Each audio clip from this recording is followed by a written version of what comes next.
Dobro večer želim svima. Čast mi je da predstavim profesora Radosava Mikića sa turkologije Beogradskog univerziteta i gospodina Fahrija iz Yunus Emre instituta. Večeras ćemo pričati o Mevlani Rumiju i ovo je veoma specijalan dan za nas u Karavansarai. Sorry. Would you like an English? Sorry, we have to repeat it for two reasons. I don't work at the faculty anymore. Oh, okay. That's one thing. Yeah. You can say philologist of Turkish language and literature. Philologist of Turkish. Radosav. Oh, Radosav. Radosav. Sa L ili Radosav Mikić. It will be very nice in English because we went all the. So we'll put in English then. Thank you. Good night. Welcome to welcome to Karavansarai. It's a great pleasure for me to present Radosav Mikić, the man who is expert for Turkology, Mevlana Rumi and Oriental poetry, and Mr. Fahri from Yunus Emre Institute in Belgrade. Tonight here in Karavansarai we will talk about Mevlana Rumi and his influence on the whole world. Enjoy. Right? Okay. Dobro večer želim svima. Čast mi je da predstavim profesora Radosava Mikića sa turkologije Beogradskog univerziteta i gospodina Fahrija iz Yunus Emre instituta. Večeras ćemo pričati o Mevlani Rumiju i ovo je veoma specijalan dan za nas u Karavansarai. Sorry. Would you like an English? Sorry, we have to repeat it for two reasons. I don't work at the faculty anymore. Oh, okay. That's one thing. Yeah. You can say philologist of Turkish language and literature. Philologist of Turkish. Radosav. Oh, Radosav. Radosav. Sa L ili Radosav Mikić. It will be very nice in English because we went all the. Founded a mystic order known outside Turkey for their whirling dervishes in the town of Konya. Actually, we don't know many things about Rumi's life, but what we know, it's ode to his son, Sultan Veled, and his famous work, Ibadetname, where he gives information on his father and his life and work, and whose aim was to protect, keep, to continue, and to popularize his father's work and legacy. As we said, Rumi was born in today's Afghanistan, but at a very early age, he moved to Samarkand with his family because his father was a very reputed teacher and scholar of Islamic law and Sufi doctrine. Probably because of a certain conflict with the local ruler, they were forced to leave Samarkand, and whether or not there were some rumors of the threat, Mongolian threat, and as some say, bloody activities coming from the east, and they kept moving towards west. That paradigm is actually a paradigm of the Turkish world, isn't it? The move, constant move from east towards west. First they went to Baghdad, then to Mecca, then to Damascus, and finally they settled in Anatolia, in the town of Konya, at the invitation of the Seljuk ruler Alaeddin, where Rumi was destined to become Mevlana and to stay. So, as I said, they moved from the eastern periphery of the Muslim world of that time towards the western periphery. Rumi's father, there's one more thing I'd like to underline. Actually, his real name was Mevlana Jalaluddin. For the reason they settled in the Seljuk Sultanate, the western part of the Muslim world. He got his name, we know and recognize him even today, Rumi, which means Byzantine in Arabic. And in the Holy Quran there is a surah or a chapter, number 30 I think, Ar-Rum, very often translated as Byzantines, sometimes the Romans. So, as we said, Bahauddin Veled, or Bahattin Veled, sometimes I'll mix English and Turkish transcription and pronunciation, was a really, really reputed scholar with many disciples around him, probably very well-known scholar of his time, and that's why Sultan Alaeddin invited him to teach in a madrasa in Konya. He's very important as a huge influence on Rumi, first of all as a father, second as someone who left or showed some intimations of the mystic path. He built Rumi's foundations. When Bahauddin Veled died, another person, Sayyid Burhaneddin Muhakkik Tirmizi, who took over Bahauddin Veled's place as the head of the madrasa in Konya, also took over the care for Rumi's education and philosophical, mystic, and every other development. When he died, Rumi started living a more secluded life until a very special person came into his life, and that is Shams of Tabriz, or Shamsi Tabrizi. His influence was personal, mystical, literary, but what he did is a transformation of Rumi. Transformation is probably the best word we can choose to explain in short what happened and what he did. We know from his writings that Shams of Tabriz was a very learned man, although a dervish, traveling dervish, very learned man, very sophisticated, and Rumi's detachment to him, on the contrary, Rumi's attachment to him was so strong that some of his works, Rumi's works, are signed with Shamsi's name.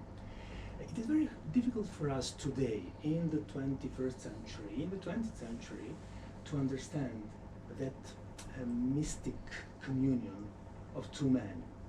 And that is why in modern world, for the reason we are not used to understanding it, various rumors, various stories are told about the relationship. But I'm quite sure that we can say with clarity that their relationship was a chaste, mystic communion, very normal, very typical for the era, for the time when they lived. I have mentioned Mesnevi as not probably, absolutely the biggest, the most grandiose work Rumi left. As we said, treasure trove of Islamic mystical philosophy.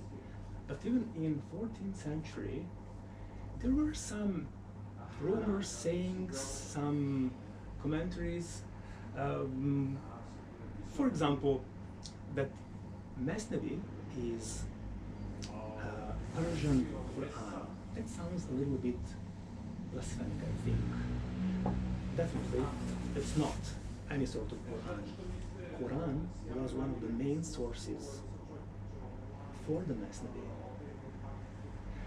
Probably those who loved the work in that era, they had a sort of need to stress its importance, but definitely it can't be compared to Quran.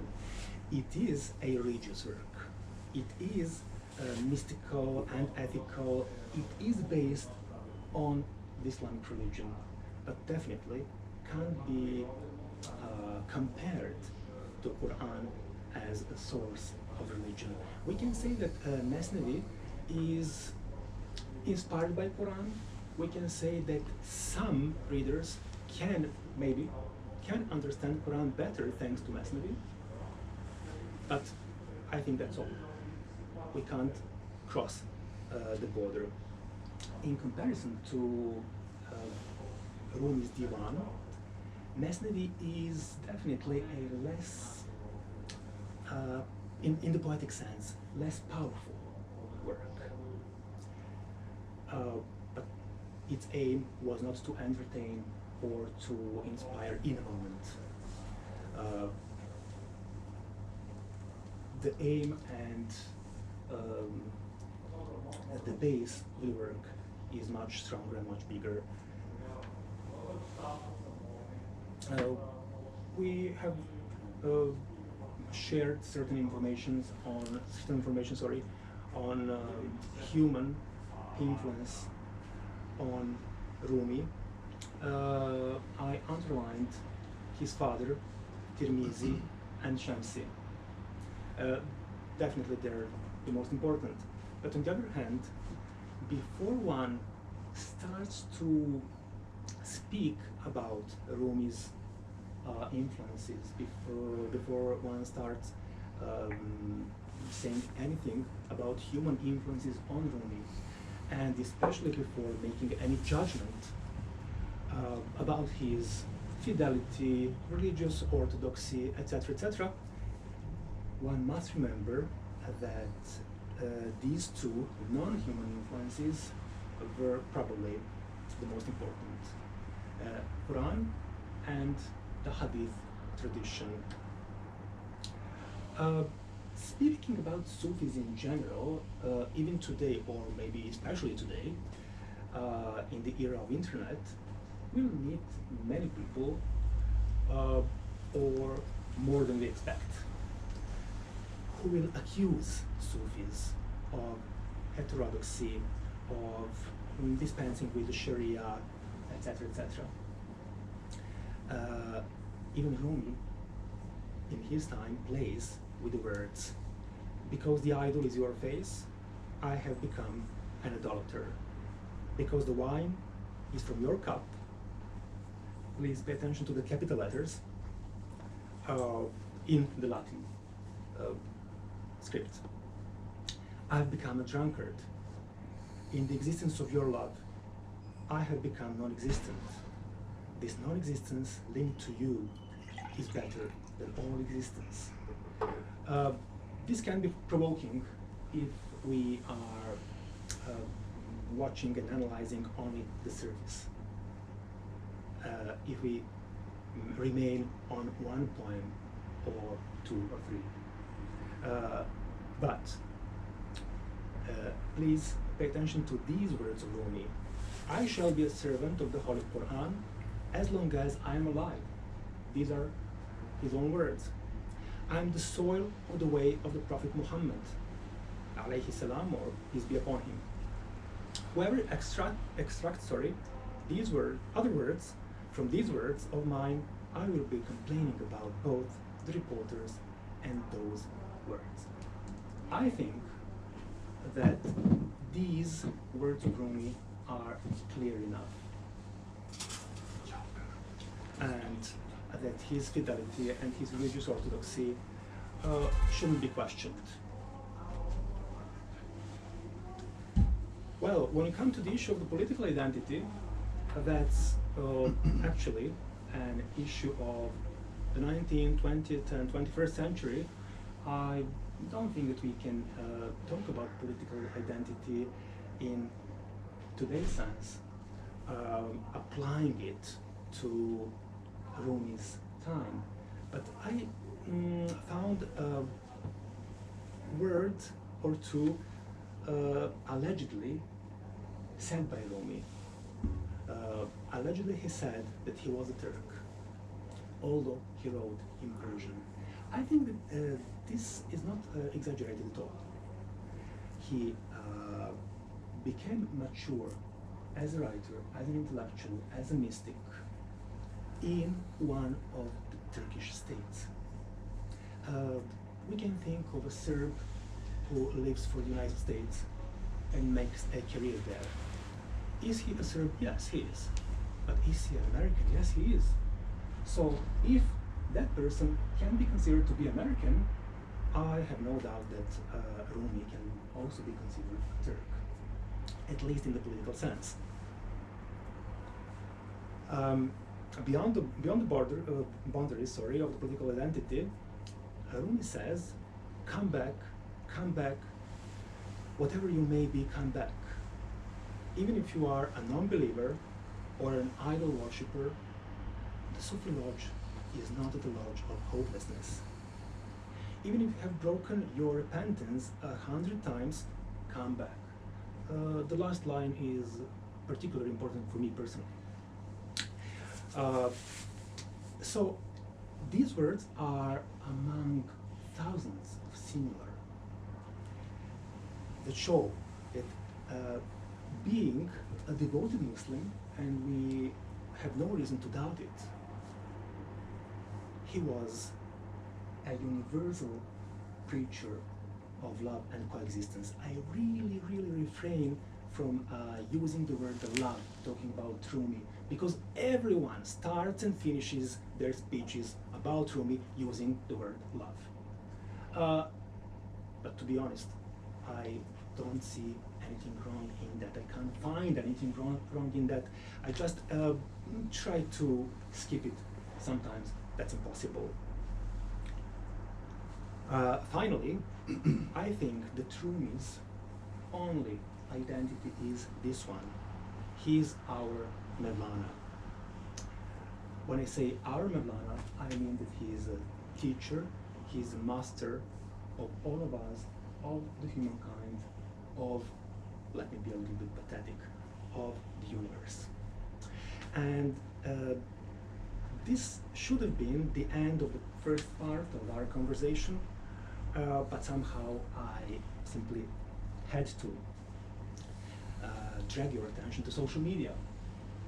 And I believe that this example, very small one, but effective, will underline, as I underline the numbers, what I've just said. For example, you have on the left a Facebook page dedicated to Mevlana. This is an Iranian page. How many followers? Around 17,000. We have the most popular Turkish page dedicated to Mevlana, 2,310. And then we have the English page, more than 400,000. It doesn't mean that Rumi is actually American or a star born between Liverpool or Brighton, or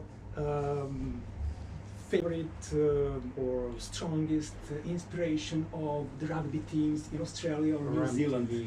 Absolutely. Rumi is a global phenomenon. He belongs to everyone, and English as the lingua franca of today is only one of the proofs for that.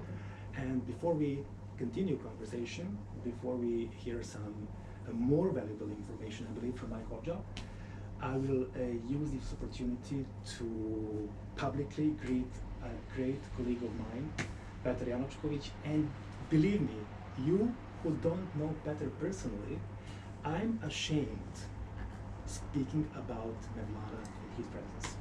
I'm not.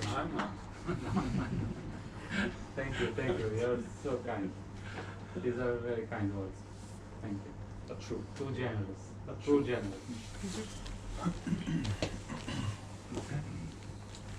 Let me hear from you.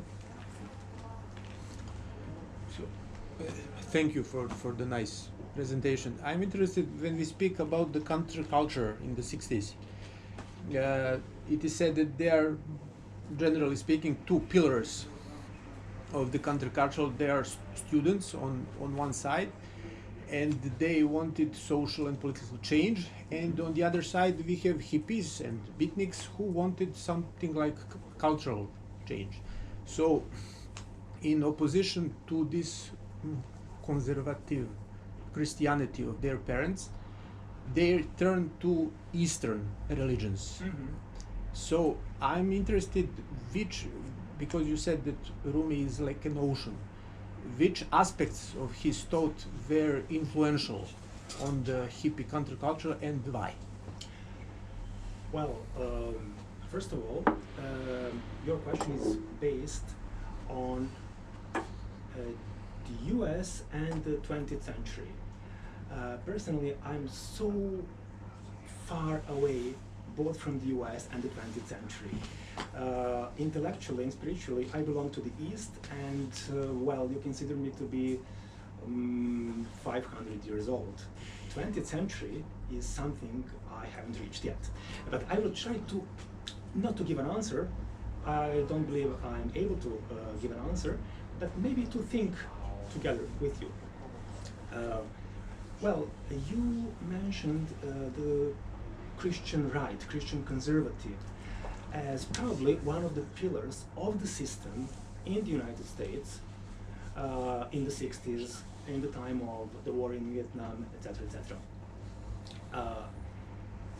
Somehow, I think that people who wanted to get out of the system, they wanted to do it quickly, as soon as possible. And various Eastern thoughts and schools of thought were offered at that time. That's what I think. I really can't give any proof, but let's think about that now. What is happening in the West? In the 90s, Buddhism was said to be in the 90s very popular. In the 2000s, we have a rise of the popularity of Islam in many countries in the West, and also of Orthodox Christianity, especially as far as I know, in England in the middle class. Why? Why now?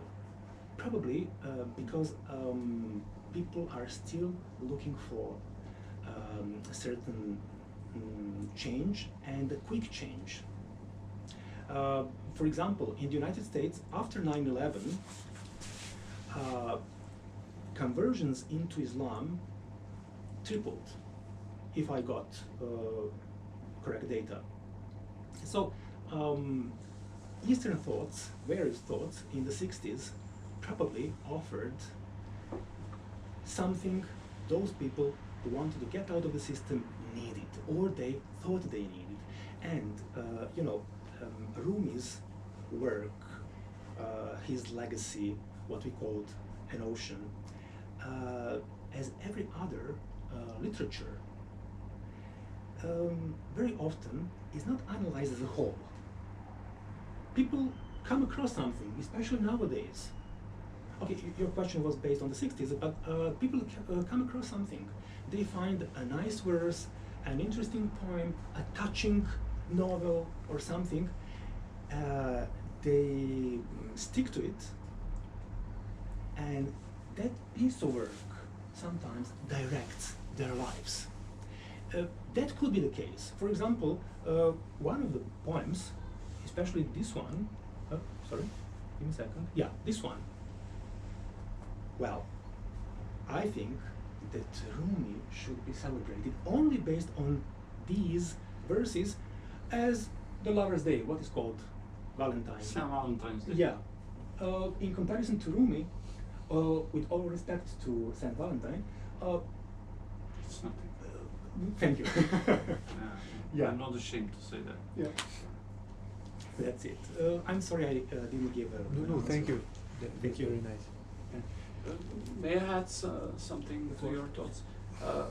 In the 60s, there was, let's say, a revolution in the Western world because the young people finally get in touch with the books about Eastern thought, and then they realized there are two roads, one to Pleroma and the other one to Epiphany. And then, you know, like they try to build up something which is above the blood connection, above the national connection, above any other religion or racial or any other. There was more about spiritual connection, which dervishes and Sufis called silsila, right? So unfortunately, it didn't work, you know, because the forces who doesn't want us to feel close to each other on a spiritual level, they want us to feel. They want us to get on the level, material level, or any other nationhood, or we can call it any name.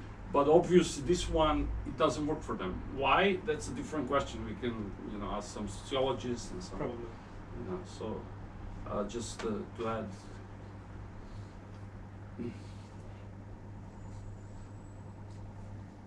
Yes. Some other information I don't know about Rumi, if you can share with me, I'll be more than grateful. I can add something more. Yes, please. It's okay. We are ready for you, yes, Okay, more guests. Right. So, I any more? have a question for my dear colleague.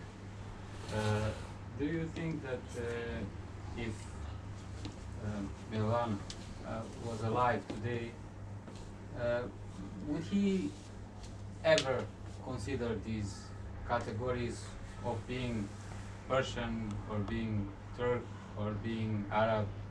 Do you think that he would bother his mind with this classification? I don't believe that any identical questions bothered his mind even in his time. Yes. But nowadays, we discuss who does Mevlana belong to. That's the issue. Can he belong to a particular group? I believe that he was a devoted Muslim, and I believe that he would be grateful to hear this, because some accuse him of being different or totally opposite. I don't agree with that. But when you say he or him, I believe that you think of his work and legacy. And my answer is, as a guess, as well as yours, absolutely no. He belongs to the universe. Absolutely. His work speaks for him, and that's enough. Maybe many journalists would be happy to get an interview. He would have probably millions of followers on social media, but in fact, Mevlana would remain Mevlana. He would probably live in Konya. I can't imagine him in New York. I can't imagine him in today's Istanbul. He belongs to Konya. From my point of view, when we maybe I am a prisoner of media, maybe I'm prisoner of popular culture, but when you say Mevlana, this is the picture in my mind. But it's interesting. When I was in Konya, right, I had to wait a few hours in the line to get in. I couldn't take any pictures. There was all possible restrictions. I was a little bit depressed. So I came out, and then I was wondering. I was years ago, maybe 15 years ago. I didn't know much about Shamsi Tabrizi at that point, but I knew something. So I asked the guy, "Where is the Shamsi's grave?" And the guy was looking at me and said, "Right there." There was some small kube, yeah, and I went there, and there was one woman crying, just just one woman crying. And the Hoja came out and said, yes, that's Shamsi Tabrizi buried here. And I was like, why is just one person here? You know, so, and over there is like thousands of tourists trying to take picture, pushing each other, and then later I find out that probably it's not the grave of the Shamsi. Probably it's not that great. Yeah, because he disappeared and we His don't know. destiny is not clear at all. Yeah. His destiny is not clear at all. Mevlana's disciples were extremely jealous of the close liaison. So I speak French like Delvon, you see. I love it but I know liaison and that's it. So they were extremely jealous of the relationship. And there are some rumors, so whether or not, he was bumped off by Mevlana's disciples, but we don't have any proof for that. And there is one thing you reminded me. I would like to share with you. These words are not mine. These words are taken from some source. I can't remember which one exactly. Shamsi unlocked the poet in Rumi. So his father built the foundations of a mystic, of a thinker. Tirmizi did what we can say an upgrade. But what Shamsi did, he clicked an enter in him and unlocked the poet. Without Shamsi, I think, I don't know whether Peter will agree or not, I think that without Shamsi, Rumi wouldn't be the poet. The Wouldn't poet be this room. absolutely. Will probably be a professor and philosopher, but not poet. Yeah. So, is it Shamsi belong to the order of Melamati?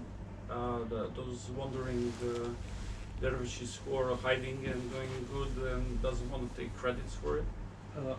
He looks like one, but He was preaching self-denial in some Malamati, the order, they are extremely ascetic and denouncing the world, and this was case with Shamsi Tabrizi. He was very sharp in his tongue to for example, we know that in Islam we can always say Inna Allaha Jamil yuhibbul Jamal, that God is beautiful and he loves beauty. the beauty.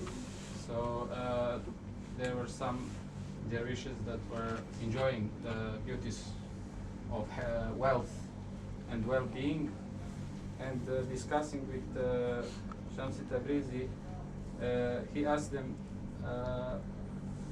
why do you need that?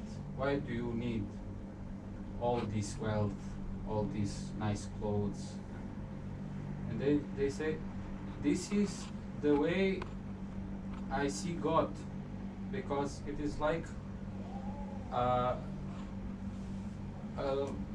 moonshine, the reflection of moon you see in a pond.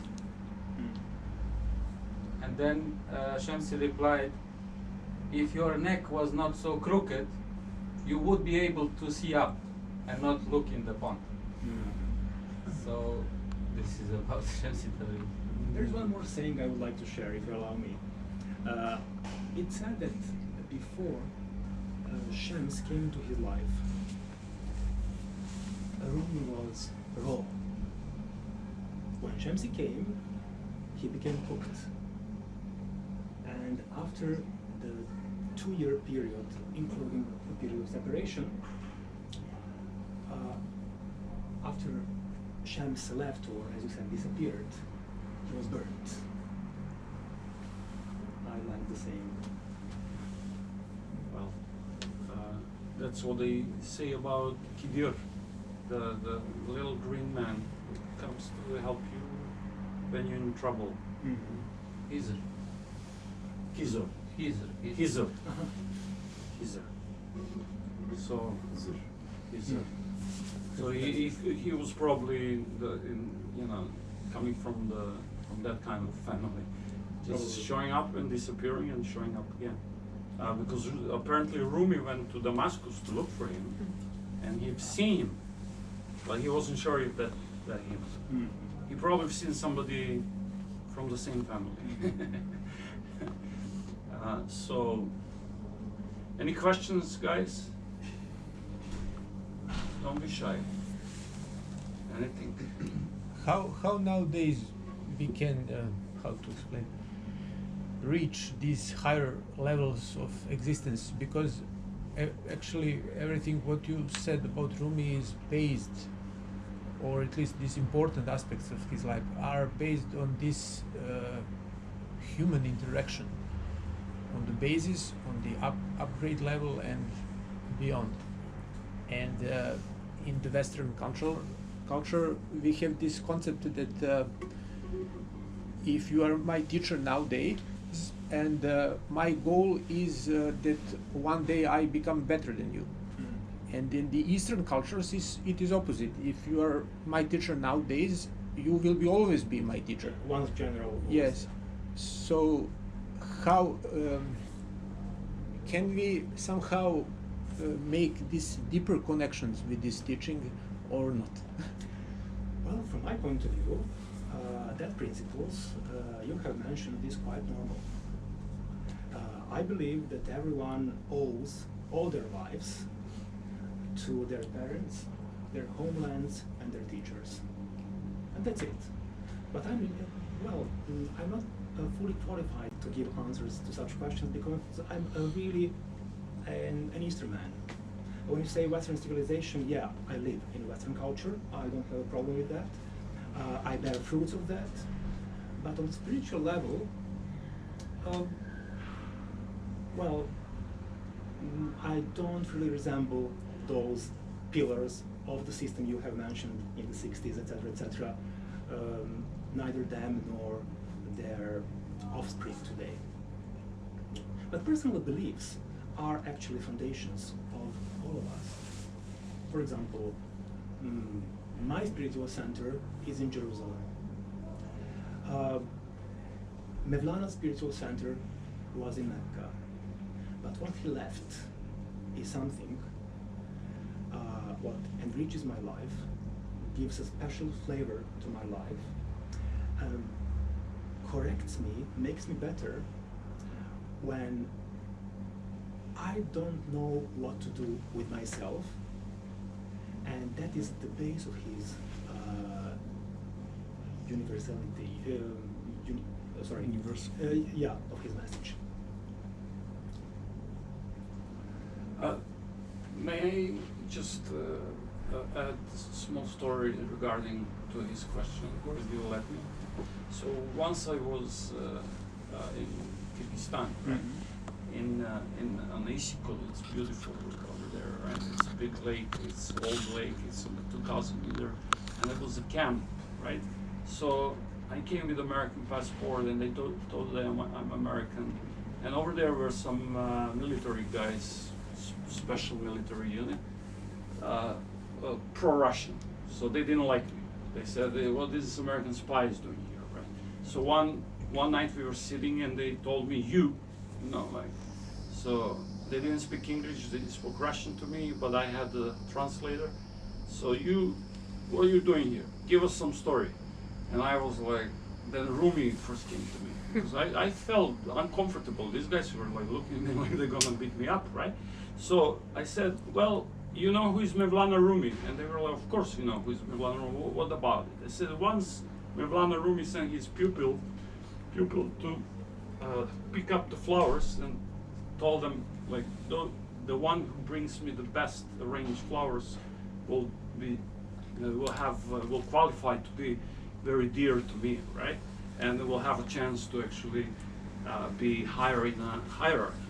So all students went, and they picked up the flowers, and they were bringing the most beautiful, wreaths and flowers arranged. And then one of them was delayed, and they were all laughing when Mevlana asked, "Where is he?" And they said, "Oh, teacher, he's low." And the guy turned up with dry flowers. And everybody was laughing. Students were laughing. And Mevlana said, you know, we want to ask him why he brought the dry flowers. And the student said, yes, I've seen all these beautiful flowers, and I could also pick them up. But I picked these up because they seem not being busy. And then I think they're as beautiful as the other ones. And the Mevlana said, that's you. Mm-hmm. And these guys were listening to me. And they calmed down, and guess what?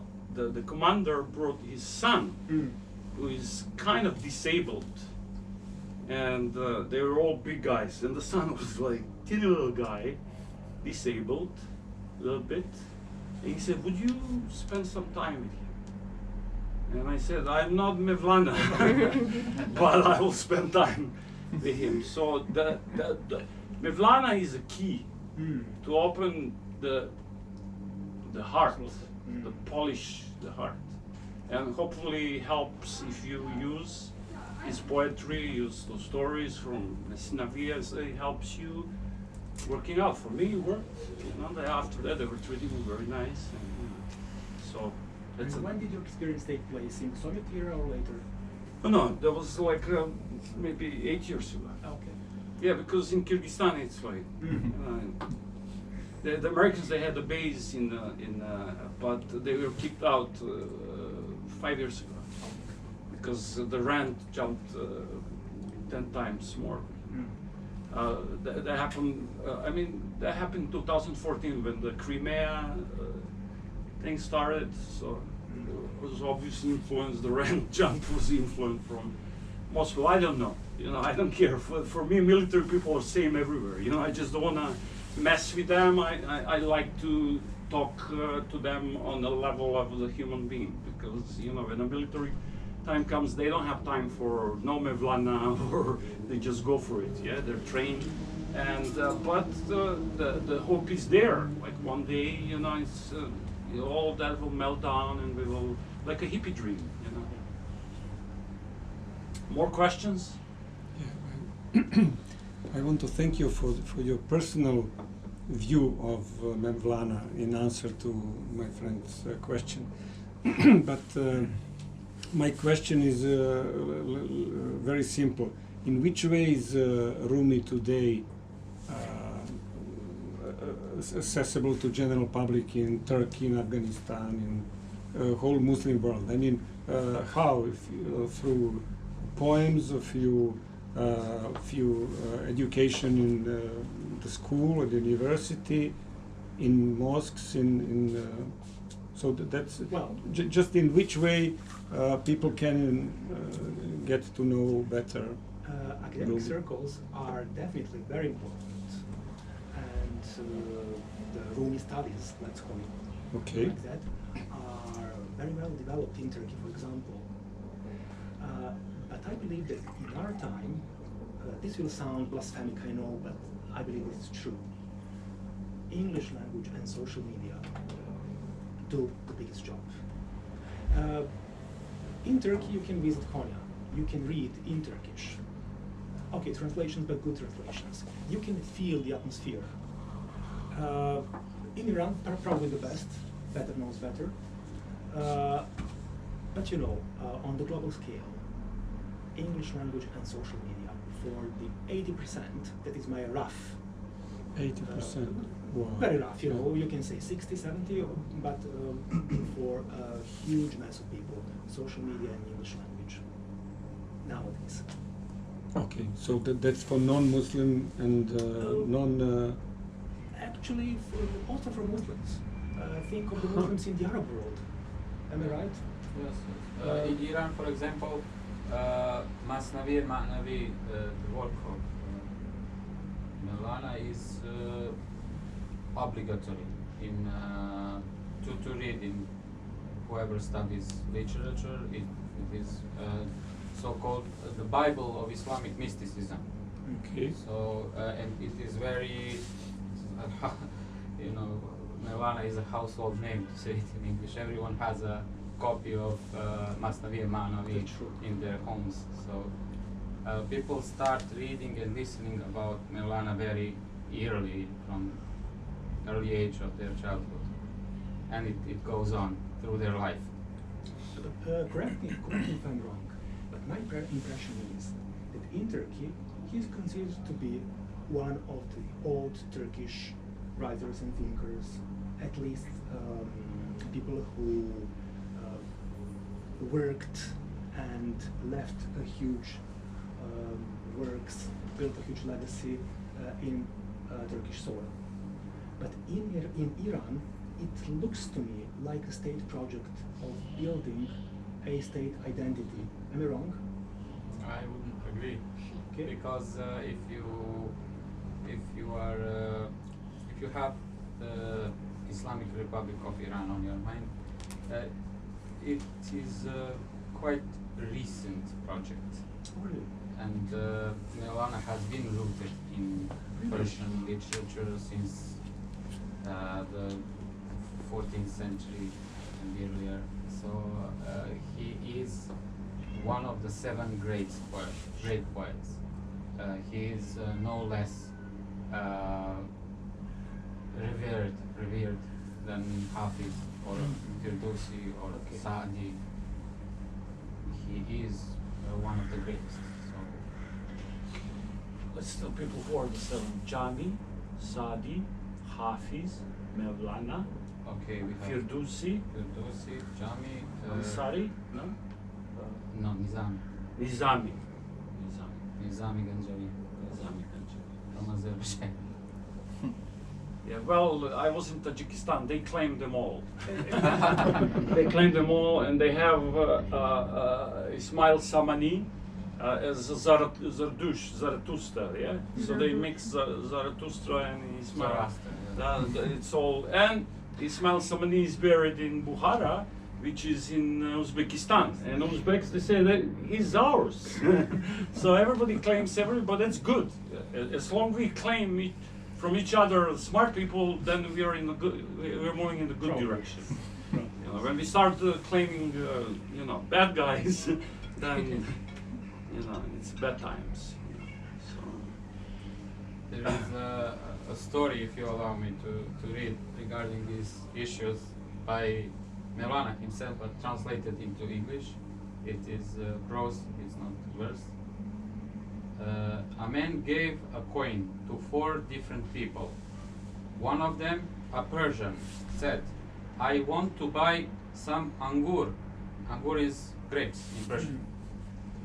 The second man was an Arab, and he said, "I want ainab, not angur, you worthless fool."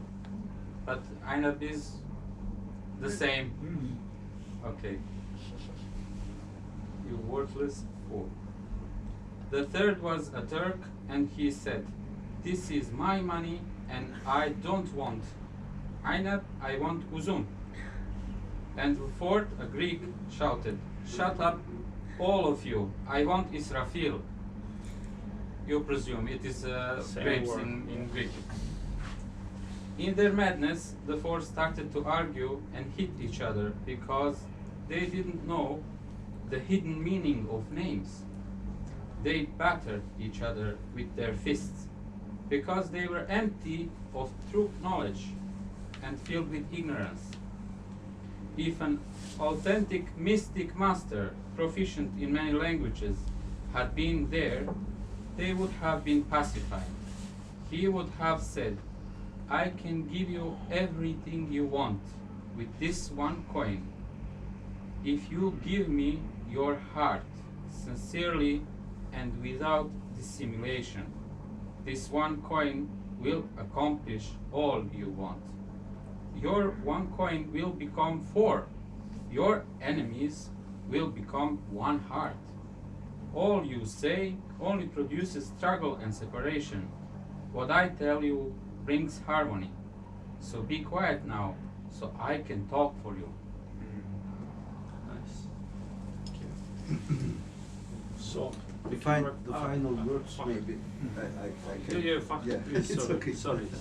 You kept quiet, so Because it's not fair me to speak here. Yeah, well, I was just observing. Actually, I spent 5 years in Konya, because I graduated in the University of Konya, so I just walked where Shams spent the days, where Mevlana and Shams for the first time met each other, which we called the Merajul Bahrain, the meeting of two seas, we can call that. So for the first time they meet, and now you went to Konya. Yeah. It is the Shams Sure. grave or Yes. something like. It is the first point, Yes. meeting point actually, but it is not the real grave. Yeah, It's sure. just fake. Everybody knows that. That's why thousands of people are going to Mevlana. Yeah, but, sure. no Mazar, one is and then came. nobody Yeah. knows. But I felt very comfortable at Shams. Just no one noise. knows You can where read a book, he's drink tea. buried or something Yeah. like this. Just a secret, maybe. Actually, thank you very much for the presentation. It was a really good one, and the sentence that Mevlana is the Rumi is the ocean, so everyone can enjoy it in this ocean. Everyone can use it, can possess it. Everyone can use the words or use this as a power, as a political power, as a kind of literature power. There is no problem, only if they use the words, the kind of the message and the toast and the philosophy they use, it is no problem. Maybe we need to take into consideration the conditions of that term. It is important because Mevlana is managing, directing the whole madrasa, which means that in all Anatolia, Mevlana was given an autonomy by Sultan. So he used this autonomy for all the educational system. And it was a really good educational system. He created a very good system in Kayseri, in Ankara, in Konya, in Afyon, in every part of Anatolia. He created this system, and he trained thousands of students, and maybe affected millions of followers, we can say. So this system worked, and Sultan didn't intervene, didn't say anything, and never interfere with what they are doing, what kind of educational system they are following or something, which they are, the Mevlana and the followers also are not interested in politics, in the kind of military things or something. They are coming from the Sufism, so it is the philosophy that comes from Proučavan, Bell, and still, this kind of philosophy. So they are never interested in the policy, they are never interested in the kind of the military things, the economic power or something, but they created up a very good educational system. Mevlana was very good at chemistry. Mevlana was very good at medicine, actually, which also Shams was good at with this chemistry, and they made some experiments together. For example, in the book they are taught about this. So just as the first you say, Mevlana is the ocean, so everyone can enjoy it. The words are still remain on all social media, on all everywhere you can see the kind of reflections of Rumi. So thank you very much for this good presentation. Thank you. Thank you. Right. And thank you for the opportunity to practice my English publicly after 5 years. Wow. Yes. Where did you learn it? In England? No, I've never been to England. I attended various courses, English for journalism, because before Turkology, I worked for 6 or 7 years as a journalist, etc., etc. But I don't use the language, so you gave me the opportunity. Sure, I hope we'll give you more opportunities. Thank you very much.